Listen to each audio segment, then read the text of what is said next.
socialmente, no consultório, nas redes sociais. Fulano é bipolar. Fulano não falou comigo hoje, ontem falou, é bipolar. Hoje está feliz, amanhã está triste, é bipolar. As pessoas têm usado o termo bipolar de uma forma que eu considero banalizada para algo que é muito sério e muito sofrido. Então, eu queria que hoje a gente conversasse um pouquinho o que é o transtorno bipolar. O transtorno afetivo bipolar, ele está englobado dentro do espectro dos transtornos de humor. Embaixo desse grande guarda-chuva, do CID-F39, nós temos também a distimia, nós temos a ciclotimia e nós temos o transtorno depressivo maior. O CID é o F39, mas dentro dele a gente tem o F32, que é a depressão, e nós temos o F31, que é a bipolaridade.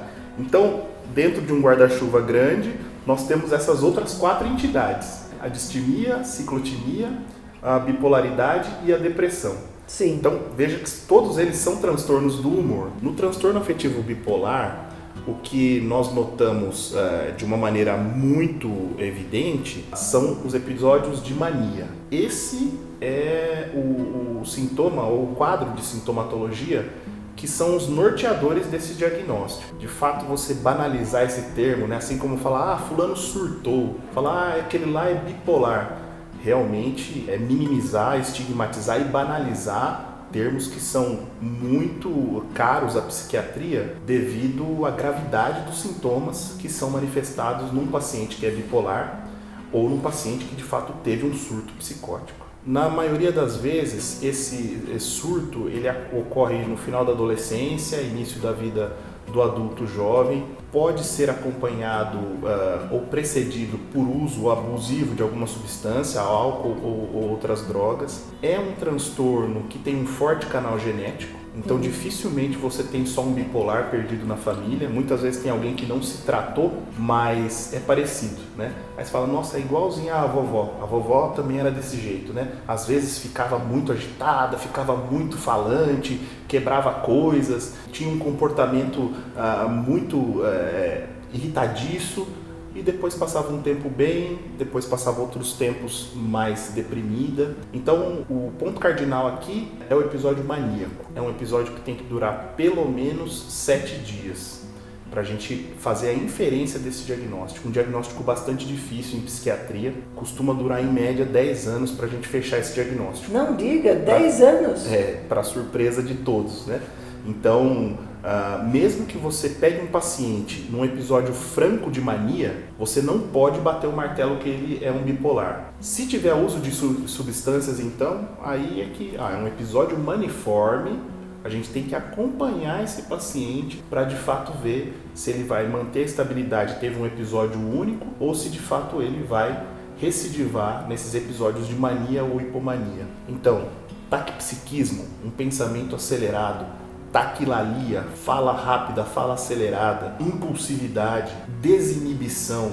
O bipolar, ele muitas vezes é uma pessoa engraçada, sedutora quando ele está num episódio de mania ou hipomania.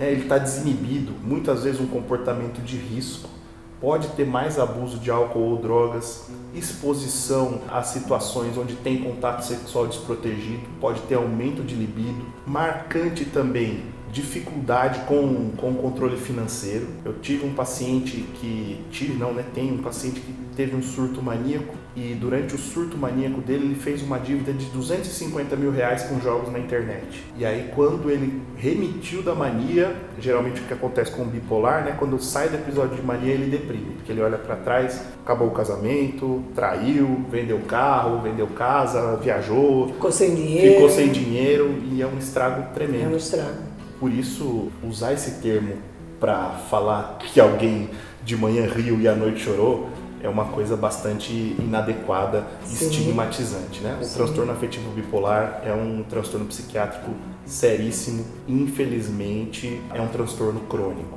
Ou seja, depois que abriu o quadro, esse paciente vai estar mais seguro se ele permanecer medicado do que se a gente tirar a medicação. Um paciente que tem uma hipótese diagnóstica de bipolaridade e não está medicado, ele tem muita chance de entrar no surto maníaco ou entrar no episódio depressivo.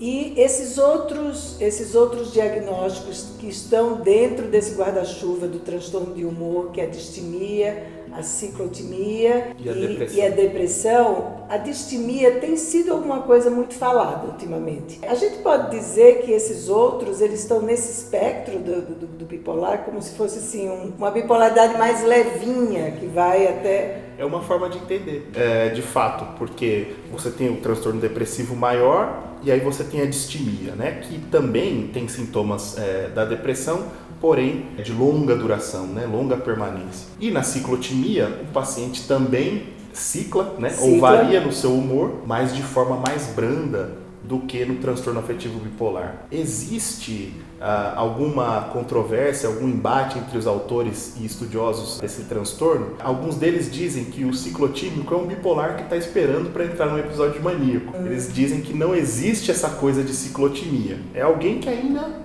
não ciclou, que ainda não foi pro episódio maníaco, mas em breve irá, em algum tempo da sua vida, irá para esse episódio. Marcante também, é um sujeito que muitas vezes, quando ele vai ter um episódio maníaco ou hipomaníaco, ele dorme muito menos, ele está mais energizado, às vezes ele produz mais na sua atividade de trabalho, e aí, né, você fala, poxa vida, hein, passou 3 noites sem dormir, aí tá estudando, trabalhando, né, e tá indo bem, poxa vida, fulano tá tão animado, tá tão falante, né, e então muitas vezes você confunde aquilo com um período de alegria, mas a gente tem que conseguir ter a sensibilidade de perceber, opa, ele não está só alegre, ele está eufórico, né? Ele está passando um pouquinho do limite, precisa dormir, precisa se alimentar. Às vezes a cabeça está funcionando de uma maneira tão veloz que ele come palavras no meio da frase, esquece o que ele está dizendo.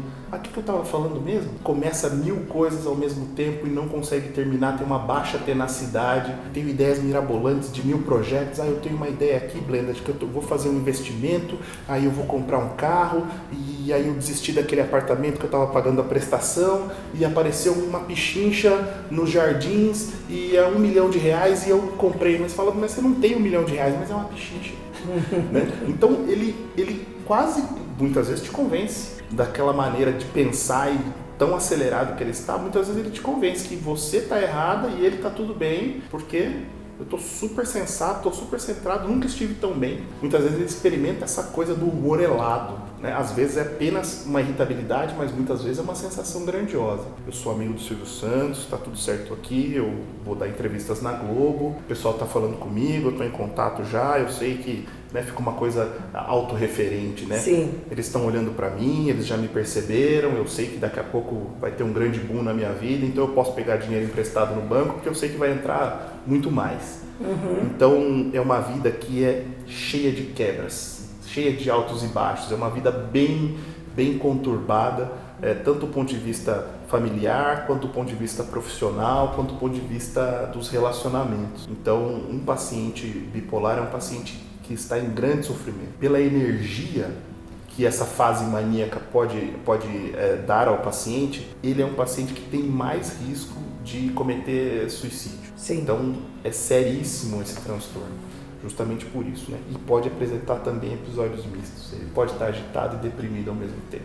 Toda aquela energia dentro dele, e ele prostrado, deprimido, triste, frustrado, tem mais energia muitas vezes para cometer um ato suicida do que um paciente que é um deprimido unipolar. Às vezes o deprimido unipolar tem muito de um quadro de anedonia, de anergia, de avolia, baixa energia, baixa volição. Eu só quero cama, eu não consigo sair do meu quarto, eu não como, eu não tomo banho, eu não me levanto, eu não tenho força para fazer nada contra mim. Já o bipolar não. Ele pode estar muito triste e agitado. Quer dizer, ele sempre, mesmo no episódio que não é de mania, mas quando ele deprime, essa agitação permanece nele, não é? De modo geral. Não necessariamente, mas ela pode estar presente. Mas ela pode estar presente. E existe algum tempo entre um episódio e outro, ou ele pode ter um episódio de mania e depois de muito tempo ter um episódio de depressão? O bipolar passa muito mais tempo deprimido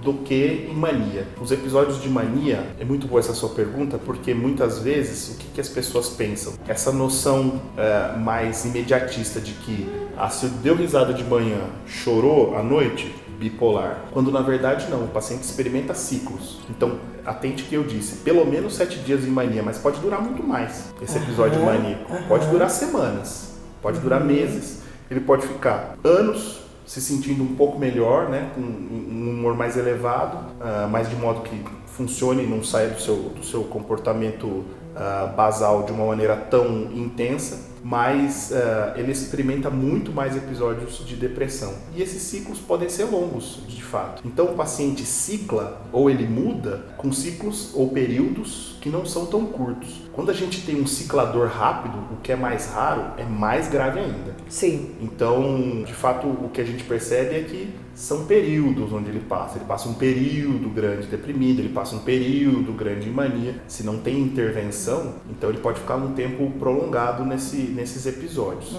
O que acontece é que, de fato, se o paciente apresenta um episódio de mania franca, muitas vezes ele precisa de internação, porque a família fala, opa, caiu na rua. E ele está acarretando um perigo para ele e para quem está ao lado dele, não é? Sim. Tive pacientes que tiraram roupa na rua, brigam no bar, e existe uma certa dificuldade com o bipolar também para aceitar o diagnóstico, tomar as medicações. Muitas delas são algo incômodas por conta de efeitos colaterais. Os estabilizadores de humor, via de regra, trazem algum desconforto para o paciente do ponto de vista físico, náusea, gosto metálico na boca, às vezes dor de cabeça, tontura. Algumas medicações, como os antipsicóticos atípicos, muito associados para o tratamento da bipolaridade com estabilizadores de humor, podem trazer ganho de peso. Então, para as mulheres, muitas vezes isso é especialmente ruim. Ela já tem aquele transtorno e aí se ganha peso, diminui a autoestima, aumenta a tristeza. Então, é um diagnóstico onde o paciente tem bastante resistência. Até porque, quando ele está em mania, ele gosta. Claro. Eu tô animado, eu tô agitado, eu tô produzindo, eu tô festivo, tá todo mundo gostando de mim, eu me sinto ótimo, né? Tô maravilhoso, lindo,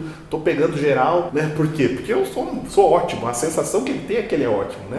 E como ele tá mais desinibido, mais sedutor e menos seletivo, ele vai se relacionar com mais pessoas mesmo. E ele gosta desse estado, é melhor do que estar deprimido. Claro, e socialmente é mais aceito. Socialmente é mais aceito. É mais aceito. Né? E aí você vai falar, olha, eu vou te dar uma medicação para baixar um pouco isso aí. Aí ele fala, pô, doutor, mas é tão bom, né? E quando eu vou lá e uso o meu MD na festa e não sei o que, eu gosto, né? Pode ter uma afinidade maior por drogas. Já tô numa sensação boa, eu quero que fique melhor ainda, eu quero que não acabe. Sim, eu quero que não acabe. Então, cocaína e outras drogas estimulantes, né? As drogas sintéticas muitas vezes são bastante utilizadas por essa população do espectro bipolar, justamente por causa disso. Eu quero que a sensação de euforia perdure, eu quero que permaneça, eu quero continuar alto. Então, uma dificuldade para você instituir o tratamento e o paciente insiste. Aí fala, mas você caiu na rua, você estava nua. Isso é um caso real de consultório. Sim.